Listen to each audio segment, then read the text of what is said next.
Welcome to another Telltale Books video. I'm Greg. I'm here to talk about a book that I was talked into reading by my good friend Samantha. And I'm glad she talked me into it. The book is my very first Robert McCammon book titled Boy's Life. Now, I've heard a lot about this book. I've heard a lot of people rave and rant at how great it is. And of course, this book won a couple of major genre awards. I believe the Bram Stoker, I know it won Best Novel in the World Fantasy Awards for 1992. So it's a very highly touted novel. This is one of those that comes at you with a lot of hype. Everybody's raving about it, and you go, it can't possibly be that good.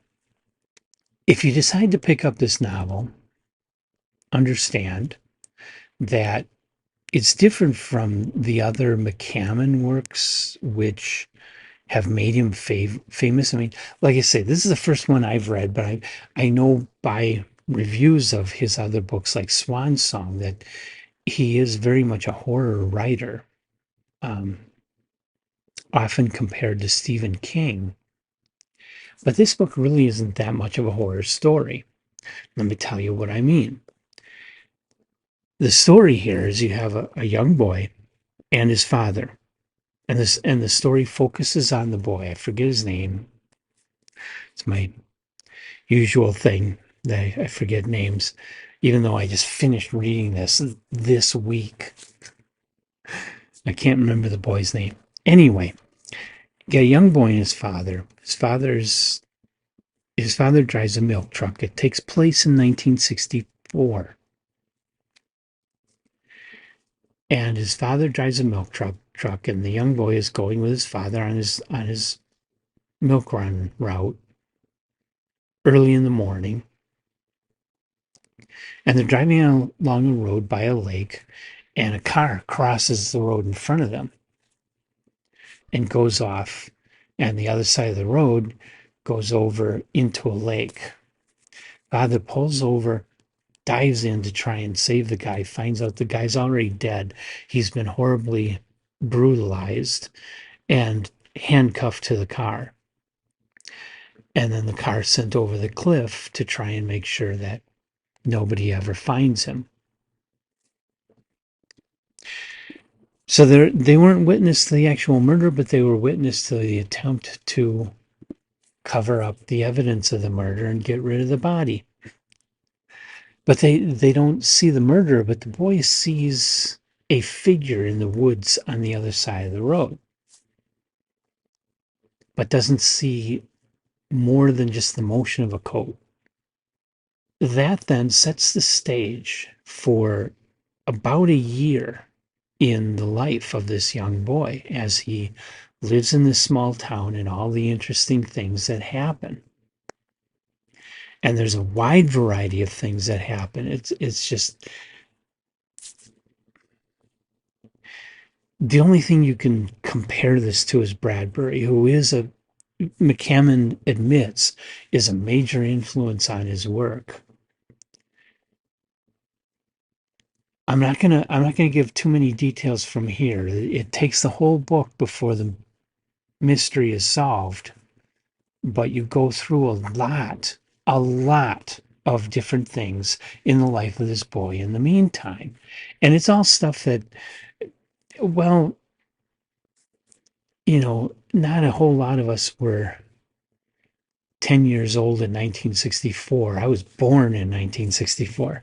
But there's a lot of what goes on in here that was still kind of a lot like my own childhood in the 1970s.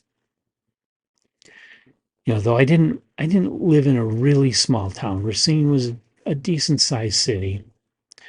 We didn't have carnivals come to town. We did have the Greek Church Festival every summer, which was half a block away from where I grew up.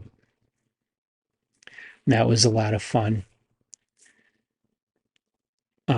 I did have a kid I know who got into an accident, and And of course, there were a lot of issues with race relations, even in the 1970s.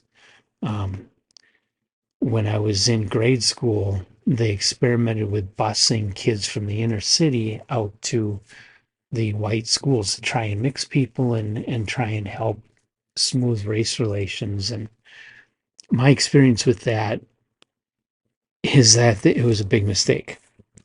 Not that it was a mistake to try to get rid of the racism, but there still was just too many bad feelings on both sides at that time, and it just created a bad situation. The kids that were forced out to the suburb schools from the inner cities, they were miserable.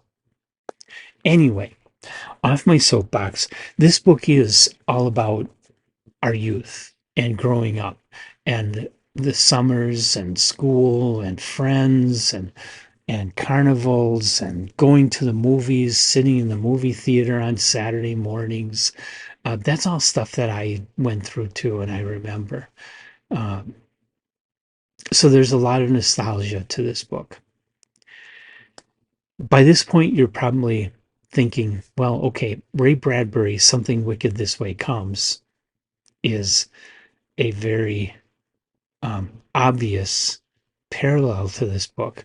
But another more obvious parallel, which you may have already figured out, is To Kill a Mockingbird.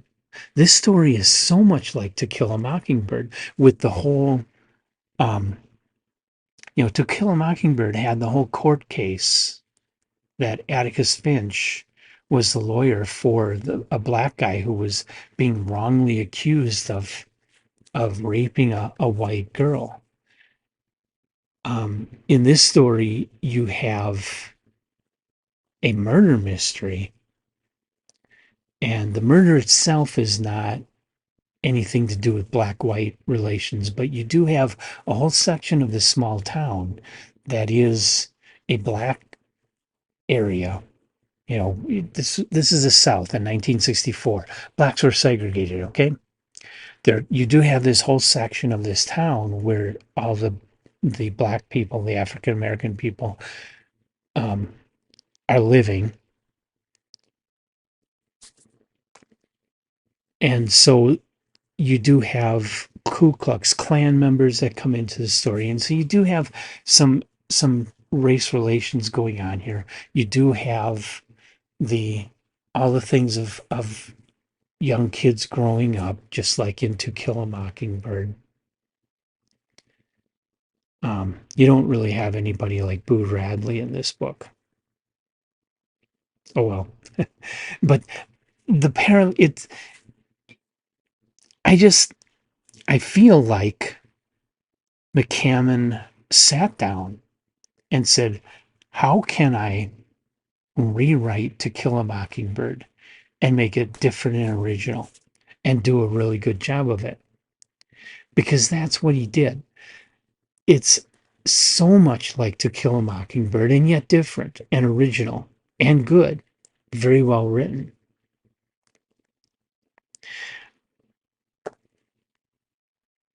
My favorite quote, which I feel kind of sums up what the book is really about, and every little bit of smoothing helps in this rough old world that wants children to be miniature adults, devoid of charm and magic and the beauty of innocence.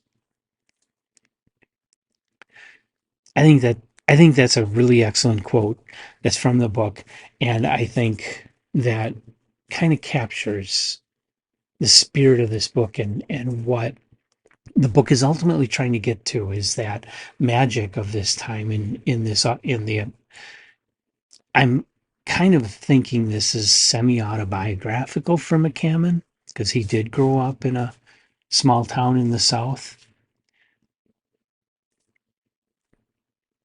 I may be wrong, but I think it's I think a lot of the childhood memories are drawn from his own life, even though the details of the story are probably not anything he experienced. Anyway, he wanted to recapture that, and that's what To Kill a Mockingbird is all about. That's what Something This Wicked This Way Comes is all about. Now, when you go into this book written by a horror author,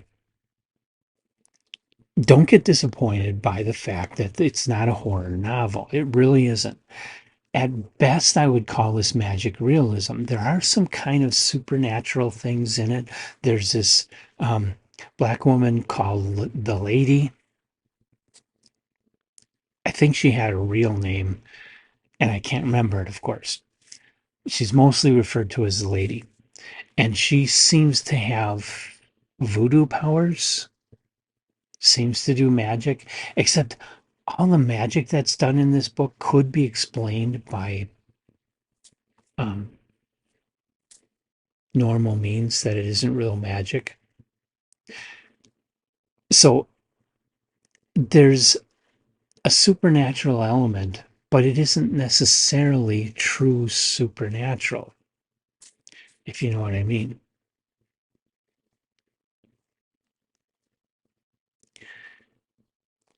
So don't go into it expecting real monsters or real demons or real horror.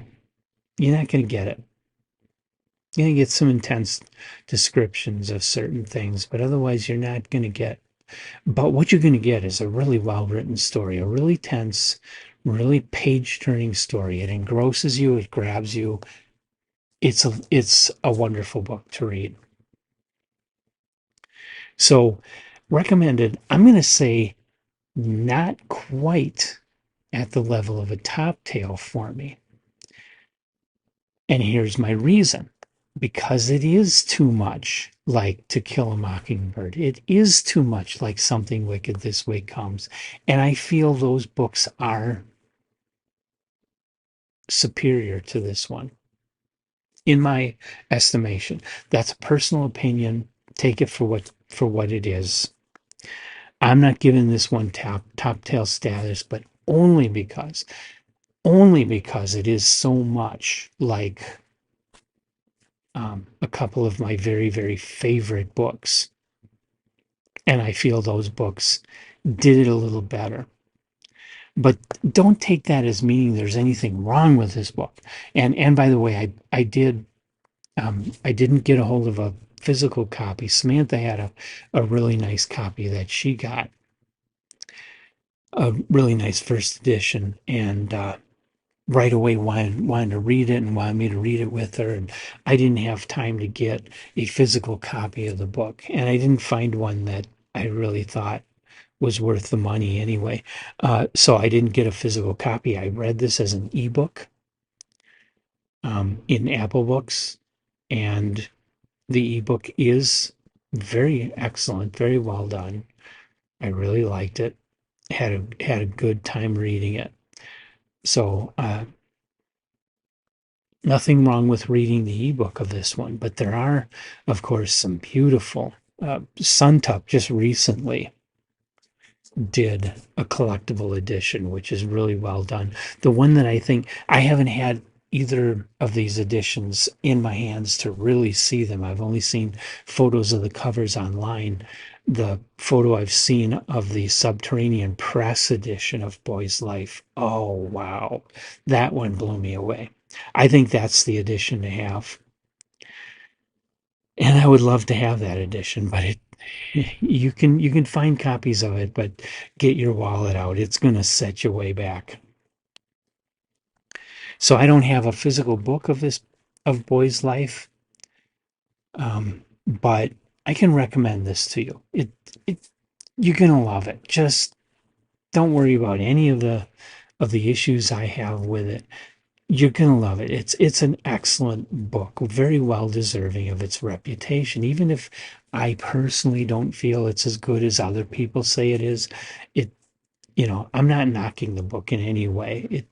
If To Kill a Mockingbird something and Ray Bradbury didn't exist and this book still got written as it is, this would definitely be a book to blow you away. So, Boy's Life by Robert McCammon. The only thing I've ever read by Robert McCammon at this time. There are others I want to read, like Swan Song and Usher's Passing. I've heard good things about those books. But I won't be getting into a read everything by Robert McCammon. I've got too many others going on. I gotta hold back. You know, I'm never gonna finish the ones I am doing before I die, I don't think. But have you read Boy's Life? If you have, let me know what you think of it. Put comments in the comment section of the video for everybody to see. No spoilers of the solution to the mystery, but let me know what you think of this book. Tell me how I'm wrong. Tell me how I'm right. Whatever you want to say about Boy's Life or Robert McCammon. Not anything off topic, just about Boy's Life and Robert McCammon. If you think I do a shit job talking in these videos, I don't want to hear about it. I'm just going to delete comments like that because I'm doing my best, all right? Anyway, no immediate plans for reading anything like Swan Song or Usher's Passing in the near future. There are some I would like to get to, but there are other things I want to get to first. A lot of other things I want to get to first. So I don't know if I'll be coming back to McCammon anytime soon. But that said, I'm going to be doing lots of other authors and lots of other stories. And so I hope you'll come back and join me for all of those. And maybe we'll discover some more of these gems like this book.